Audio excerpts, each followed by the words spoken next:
की बात हो रही है, सफारतकारों की जानों को खतरा है और वो वहाँ छोड़ के इंडिया से सिंगापुर और मलेशिया जा रहे हैं। एनडीटीवी 19 स्लाइड, ये अच्छा नहीं है। सही। ये देखें, अगर अमेरिकन की या ब्रिटिश या कैनेडियंस की जानों को खतरा है, वीज़े उनके बंद हैं, वो आ नहीं सकते, प्रॉब्लम हो रहा है, तो ये सफारतकारों का निकलना ये कोई कामयाबी नहीं है। सही। और उसके साथ ही जो है वो प्रेसिडेंट पुतिन ने आज स्पीच की वहाँ पे। उनका एक थिंक टैंक है सूची शहर के अंदर, वो थिंक टैंक की तकरीब थी, उन्होंने खिताब किया उसमें। उन्होंने कहा ये मगरिब की इमदाद बंद हो जाए ना, हम्म। एक हफ्ते के अंदर अंदर यूक्रेन दुनिया के नक्शे से गायब हो जाएगा। सही। उनको पता है ना कि ये एड रुकी हुई है अमेरिका की। हम्म। और साथ ही उन्होंने इंडिया की भी तारीफ की, साथ ही उन्होंने और बहुत सारी बातें की, न्यूक्लियर के हवाले से बहुत उन्होंने सख्त बातें की। तो ये जो है ये जय हिंद। स्वागत है आपका हमारे चैनल पर एक और लेटेस्ट वीडियो में। दोस्तों, आपने देखा होगा कनाडा ने जब भारतीय डिप्लोमेट को वहां से निकालने की बात कही थी, उसके बाद जिस तरह का भारत का रिएक्शन आया और कनाडा को दोस्तों उसी की भाषा में जिस तरह भारत ने जवाब दिया। अब कनाडा के 40 डिप्लोमेट को 10 अक्टूबर से पहले पहले यहाँ से जाने को कहा था, तब भारत सरकार ने तो पाकिस्तानी देखिए किस तरह से पाकिस्तानियों के भी पसीने छूट रहे हैं। क्योंकि दोस्तों ये हमेशा से यूरोपियन देशों के रहमो करम पर ही पलते आए और जिस तरह से अमेरिका को इन्होंने बेवकूफ़ बनाकर डॉलर लूटे थे, अब वह दिन तो चले गए। लेकिन आज भी दोस्तों पाकिस्तान वैसा ही करता है जैसा यूरोपीय देश इनको हुक्म देते हैं। लेकिन भारत ने जिस तरह का इन देशों को जवाब दिया और कनाडा के साथ कोई भी देश खड़ा नहीं हुआ सिवाय पाकिस्तान के, तो अब दोस्तों कनाडा की पतली हालात देखकर पाकिस्तानी मीडिया भी देखिए किस तरह बौखलाया हुआ नजर आ रहा है। दोस्तों दूसरी तरफ जिस तरह से कल रशियन पीएम व्लादिमीर पुतिन ने एक अपने इंटरव्यू में जिस तरह भारत की तारीफ की और जो कहा कि भारत अपने हित के फैसले ले रहा है, क्योंकि दोस्तों जिस तरह अब यूरोपियन देशों के खिलाफ भारत ने जिस तरह के सख्त फैसले लिए थे उसको लेकर भी पाकिस्तानी मीडिया पहले ही बौखलाया हुआ था और पुतिन ने जब तारीफ की है तो इनके पसीने छूट रहे हैं। तो चलिए हम आपको इस वीडियो में दिखाते हैं। इससे पहले वीडियो को लाइक कीजिएगा प्लीज़, आप हमारा चैनल सब्सक्राइब कर लीजिएगा। चलिए करते हैं वीडियो स्टार्ट। काबू करना है।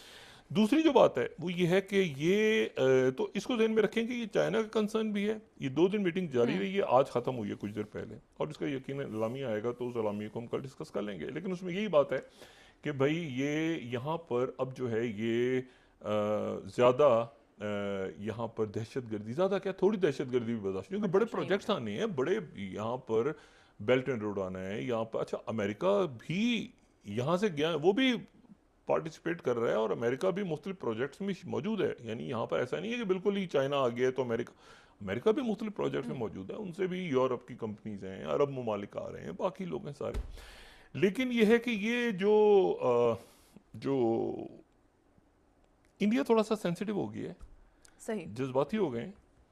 ठीक और है। मुझे नहीं पता कि क्यों जज्बाती हो गए हैं, लेकिन जज्बाती हो गए हैं। और वो जज्बाती इस तरह से हो गए हैं कि यहाँ पे जो अमरीकी सफ़ीर है पाकिस्तान में, तो उन बुलूंग वो सैर वैर करने के लिए कभी वो आज़ाद कश्मीर चले जाते हैं, हम्म। कभी वो गवादर का भी चक्कर लगाया था उन्होंने, वो गिलगित बल्तिस्तान भी गए। हम्म। तो अब वहाँ तकलीफ होनी शुरू हो गई। तो एनडीटीवी जो है उन्होंने 22वीं slide, respect our sovereignty India after US envoy visits Gilgit Baltistan. सही। गिलगित बल्तिस्तान का दौरा किया तो वहाँ से वो जवाब दे रहे हैं, इंडिया में शोर शराबा खड़ा हो गया कि ये तो हमारा इलाका है, जम्मू कश्मीर जो है ये इंडिया का हिस्सा। तुम आप पाकिस्तान में अमेरिका के सफीर और वहां जा रहे हो, उसका मतलब है कि आप मानते हो कि ये पाकिस्तान का हिस्सा है। सही। देखिए ना, ये बड़ी सेंसिटिव बात है। अमेरिकन सही। एम्बेसडर का गिलगित बल्तिस्तान या आजाद कश्मीर का दौरा करने का मतलब ये है कि वो इंडिया कैसे देख रहा है इसको, ये देखिए ना आप। जी सर। अच्छा, हिंदू कह रहा है US conveys concern to US, 23वीं slide, over American envoy to Pakistan visit to Gilgit Baltistan. यानी कैसे गए हैं, हिम्मत कैसे हुई, ये तो इंडिया का हिस्सा सही। था। Respect our sovereignty. अच्छा, ये एक मुझे नहीं पता था कि इतना ज्यादा वहाँ पे जो है इसके ऊपर जज्बाती हो शूटिंग। जाएंगे, लेकिन जज्बाती हो गए ठीक हैं है। कि अमेरिकी सफीर वहाँ क्यों गए हैं भाई। सही है। मतलब अमेरिकी सफीर गिलगित बल्तिस्तान जा नहीं सकते, वो ठीक है। गिलगित बल्तिस्तान वो पूरा हमारा इलाका, बल्कि मकबूजा कभी मतलब, सही। सर बल्कि ब्रेक ले लें। पाकिस्तान में अमेरिका के सफीर को मेरा तो ख्याल है कि मकबूजा कश्मीर का भी चक्कर काट के आना चाहिए। लेकिन मसला ये है कि इसके ऊपर इतना रिएक्शन वहाँ पर आया है हम्म। कि मैं बड़ा हैरान हुआ हूँ कि वो उन्होंने इसको बड़े जज्बाती जी। अंदाज में लिया। क्या ठीक वो है। अच्छा, ये यहाँ पर जो प्रेसिडेंट प्यूटिन है, अब हम्म। एक तो मसला ये है कि जो उनके, मैं फिर वही बात कहूँगा कि इस पर नज़र षानी करें, इस पर बहुत ज़्यादा खुशियाँ ना बनाएं। सही। हमारे जो पड़ोसी मुल्क के सफारतकार हैं और संजीदा लोग हैं। 18 स्लाइड जो है, सीटीवी कनाडा का कह रहा है कि Canada given 5 days to reduce diplomatic staff in India, majority evacuated sources. और यानी उनके बहुत से लोग जो हैं वो चले गए हैं इंडिया छोड़ के, क्योंकि उनकी जानों को ख़तरा है। और ये सफारतकारों की बात हो रही है, सफारतकारों की जानों को ख़तरा है और वो वहाँ छोड़ के इंडिया से सिंगापुर और मलेशिया जा रहे हैं। NDTV 19 स्लाइड, ये अच्छा नहीं है। सही। ये देखें, अगर अमेरिकन्स की या ब्रिटिश या कैनेडियंस की जानों को ख़तरा है, वीज़े उनके बंद हैं, वो आ नहीं सकते, प्रॉब्लम हो रहा है, तो ये सफारतकारों का निकलना ये कोई कामयाबी नहीं है। सही। और उसके साथ ही जो है वो प्रेसिडेंट पुतिन ने आज स्पीच की वहाँ पे। उनका एक थिंक टैंक है सूची शहर के अंदर, वो थिंक टैंक की तकरीब थी, उन्होंने खिताब किया। उसमें उन्होंने कहा ये मगरिब की इमदाद बंद हो जाए ना, एक हफ्ते के अंदर अंदर यूक्रेन दुनिया के नक्शे से गायब हो जाएगा। सही। उनको पता है ना कि ये एडुक्यू ये अमेरिका की, और साथ ही उन्होंने इंडिया की भी तारीफ की, साथ ही उन्होंने और बहुत सारी बातें की, न्यूक्लियर के हवाले से बहुत उन्होंने सख्त बातें की। तो ये जो है ये अब इसके ऊपर ये खुश हो रहे हैं। इंडिया टुडे कह रहा है कि जी Vladimir Putin says Indian leadership acting independently bashes West. ओ भाई, वो बैशेस वेस्ट अगर कर रहे हैं तो आप तो वेस्ट के साथ हैं ना, आप वेस्ट के साथ भी मसला है, चाइना के साथ भी मसला है, इधर भी मसला है, उधर भी, तो इंडियन। अच्छा, और उसका नतीजा क्या निकला? मुझे आज इसका तरफ अफसोस हुआ देख के। टाइम मैगजीन में आज के एक आर्टिकल शाया हुआ है, और वो आर्टिकल ये है टाइम मैगजीन की बात, और टाइम मैगजीन, द टाइम। अच्छा, वो ये कह रहे हैं 27वीं स्लाइड, वो कह रहे हैं कि how India's Hindu nationalist are weaponising history against Muslims. अच्छा, फिर आप जिक्र क्या कर रहे हैं? वो कह रहे हैं कि ये जो लीडर्स थे, ये 38 के अंदर वहाँ पे जो है वो नेशनलिस्ट लीडर जो है वो सावरकर ने कहा कि मुसलमान जो हैं, जो हिंदू इंटरेस्ट को के खिलाफ होंगे, विल हैव टू पे the part of German Jews. उनको वही उनके साथ होगा जो कि जर्मनों और ने ज्यूज के साथ किया था। RSS सेकंड लीडर जो हैं वो गोलवारकर, उन्होंने कहा कि Germany purging the country of the Semitic races the Jews is a good lesson for us in Hindustan to learn and profit by. अच्छा जी, और जेनोसाइडल कॉल्स ये दोबारा शुरू हो गई हैं 2021 में। हिंदू नेशनलिस्ट लीडर्स जो हैं, उसने अपने फॉलोअर्स को कहा कि to prepare to kill millions of Indian Muslims. ये मैं टाइम मैगजीन बता रहा हूँ। Watchdog groups including Genocide Watch and Early Warning Protect Project of United States Holocaust Memorial Museum caution the science of genocide are already genocide, कत्लेआम। ये जरा जुमले गौर करें, टाइम मैगजीन है ये। साइंस ऑफ जेनोसाइड, कत्लेआम के साइंस हैं, वो ऑलरेडी भारत में जन्म ले रहे हैं, ठीक है। और फिर उसके बाद जो है इसको आप पूरे को पढ़ें तो वो कह रहे हैं Modi is a life long member of RSS। इससे पहले को इंडिया का प्राइम मिनिस्टर बनता, he was chief minister Gujarat state, उसके अंडर इंडिया का वर्स्ट कम्युनल। टाइम मैगजीन, ठीक है। पार्टीशन के बाद सबसे बड़ा कत्लेआम हुआ, 1000 लोग मारे गए, ज्यादातर मुसलमान थे।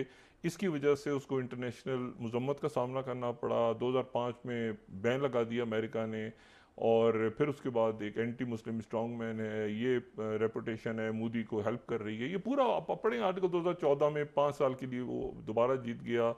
मतलब अजीब व गरीब किस्म का। Modi led the BJP another election 2019। लेकिन ये कि many Indians including many Hindus oppose BJP, it currently enjoys unprecedented power to reshape India. अब इसको अगर तारीफ समझ। दूसरा, क्रिकेट मैच चल रहे हैं जी। क्रिकेट मैचेस के इकोनॉमिस्ट, ये मैं वही फिर दोबारा बात है कि किसी टेबलॉइड का जिक्र नहीं कर रहा। इकोनॉमिस्ट क्या कह रहा है कि Narendra Modi has seized and politicised Indian cricket. यानी इंडियन क्रिकेट को भी सियासत की भेंट चढ़ा दी है, और वहाँ पे जो है वो नारे और ये और वो ज़ाहिर खेलों में तो उनकी टीम अच्छी है, लेकिन यह है कि जिस अंदाज में वो यूज़ कर रहे हैं, Modi has seized and politicised Indian cricket. Cricket भी अब सियासत और नस्ल परस्ती और मजहब का रंग और ये वो सारा वो उसका भी। आप किसी सिख खिलाड़ी को मैदान में भेजें तो वहाँ पे देखें क्या नारे लगेंगे उसके खिलाफ। आप किसी दलित को भेजें, किसी और किसी क्रिश्चियन को, या किसी अजीब किस्म का एक मसला वहाँ पे। मुसलमान तो दूर की बात है। तो वो हालांकि पाकिस्तान से लोग गए हैं तो उनका बहुत से, मैं देख रहा था, बहुत ज़्यादा मोहब्बत से उनका इस्तकबाल भी हुआ है बहुत जगहों पे।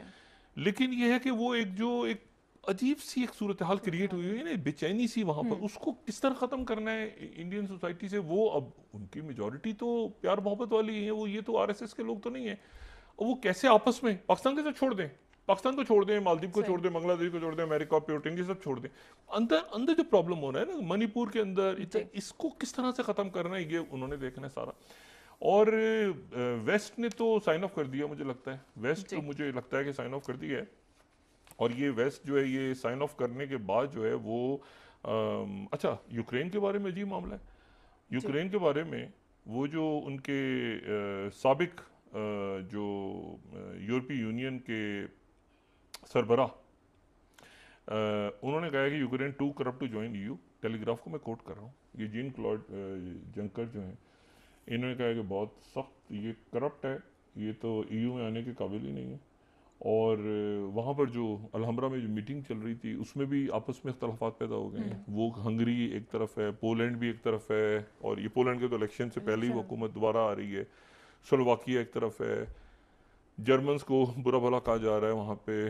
अमेरिका से एड बंद हुई हुई है, वहाँ पर वो एक स्पीकर कैसे हटा, वहाँ पे क्या हुआ, वो बुध को अगले स्पीकर का इलेक्शन हो रहा है। ट्रम्प साहब ने वहाँ पे नॉमिनेट कर दिया अपने एक बंदा। लेकिन इशू मैं जो बात तो देखा होगा दोस्तों किस तरह से एक पाकिस्तानी था केवल, जो कि कनाडा की हिमायत करने में लगा हुआ था। और पाकिस्तानी मीडिया शुरू में तो काफ़ी ढिंढोरा पीट रहा था जब कनाडा ने भारत के एक डिप्लोमेट को निकालने का फैसला किया था, लेकिन जिस तरह भारत ने भी सख्त रवैया अपनाया है उसको लेकर पाकिस्तानियों को उम्मीद नहीं थी कि भारत का यूरोपियन देशों के खिलाफ किसी भी तरह का इस तरह का फैसला ले सकेगा। लेकिन जब से अब 40 डिप्लोमेट को बाहर निकालने का फैसला किया उसके बाद पाकिस्तानियों के भी होश गुम हो गए। और दूसरी तरफ दोस्तों जो भारत के प्रधानमंत्री नरेंद्र मोदी जी की पुतिन ने तारीफ की है उसको लेकर भी पाकिस्तानी मीडिया बिल्कुल परस्त नजर आ रहा है। तो हम आपके लिए इसी तरह की एक से एक लेटेस्ट वीडियो लेकर आते रहेंगे। मिलते हैं अगले वीडियो में, तब तक जय हिंद, वंदे मातरम।